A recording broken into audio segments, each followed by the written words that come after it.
Hi friends, ఈరోజు మీకు ఒక అద్భుతమైన చిట్కా చూపెడతాను. మనకి పిల్లలు పుట్టినప్పుడు మనం బయట కాటుక కొనుక్కొని పెడతాం కదా. ఆ కొన్న కాటుకలు ఏమో కెమికల్స్ వేసి తయారు చేస్తారు కాబట్టి పెట్టడానికి అంత బాగోదు. చిన్న పిల్లలు కాబట్టి పుట్టిన పిల్లలకి కాటుక పెడితే నరదృష్టి పడదు అనేసి, నజర్ పడదు అనేసి మనకు ఒక ఆచారం, ఒక పద్ధతి కూడా కదా.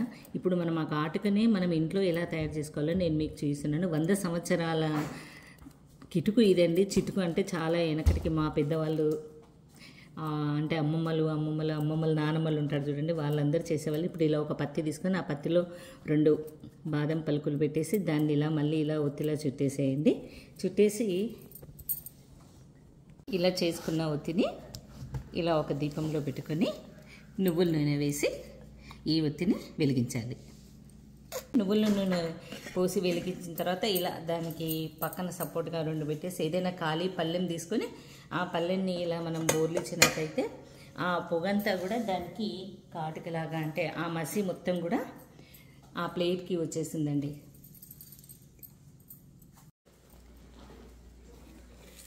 చూడండి, ఇదంతా ఇలా దీనికి ప్లేట్కి మొత్తం కూడా ఇలా మనకి ఆ మసి బారినట్టుగా వస్తుంది కదా.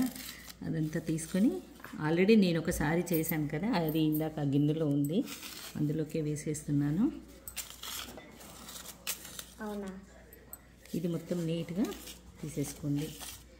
చూడండి, ఎంత ఖర్చు లేకుండా మనం తృప్తిగా ఇంట్లోనే చేసుకున్న కాటుకని మనం మన పిల్లలకి పెడితే మనకి ఎట్లాంటి సైడ్ ఎఫెక్ట్స్ ఉండవు. అట్లా విధంగా మనకి తృప్తిగా కూడా ఉంటుంది కదండి. ఇప్పుడు ఎన్నో రకరకాల కెమికల్స్తో తయారైన కాటుకలు దొరుకుతున్నాయి. అవన్నీ వాడకుండా ఇలా మీరందరూ చేసుకుంటారని నేను దాన్ని మీకు అందరికీ చూపిస్తున్నాను. ఇప్పుడు ఆ పౌడర్ తీసాం కదండి, ఆ పౌడర్లోకి కొంచెం నెయ్యి వేసి ఇలా కొంచెం కలపాలి. మీకు ఆవు నెయ్యి అవైలబుల్లో ఉంటే ఆవు నెయ్యి కలపండి. నాకు ఇక్కడ నేను యూఎస్లో ఉన్నాను, పాప దగ్గర మా మనవరాలకి పెడదామని నేను ఇది తయారు చేస్తున్నాను. మాకైతే ఆవు నెయ్యి దొరకలేదు, నేను మామూలు నెయ్యి వేసాను. ఇప్పుడు ఆ నెయ్యి వేసిన తర్వాత దాన్ని మొత్తం ఇలా మనం చేస్తే చూడండి,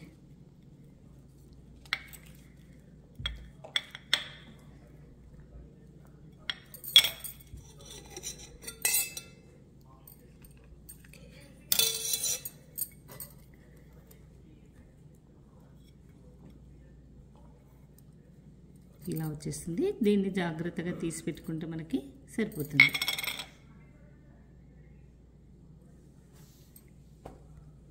ఇదిగో చూడండి, ఇలా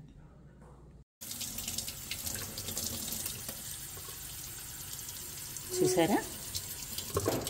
మీరందరూ కూడా చేసుకుని మీ పిల్లలకి ఇంట్లో తయారు చేసిన కాటుక పెట్టాలని కోరుకుంటున్నాను. నా ఛానల్ని చూసిన వాళ్ళందరికీ కూడా థ్యాంక్ యూ. అందరూ కూడా ఇలాగే నాకు సపోర్ట్ చేస్తారని కోరుకుంటున్నాను.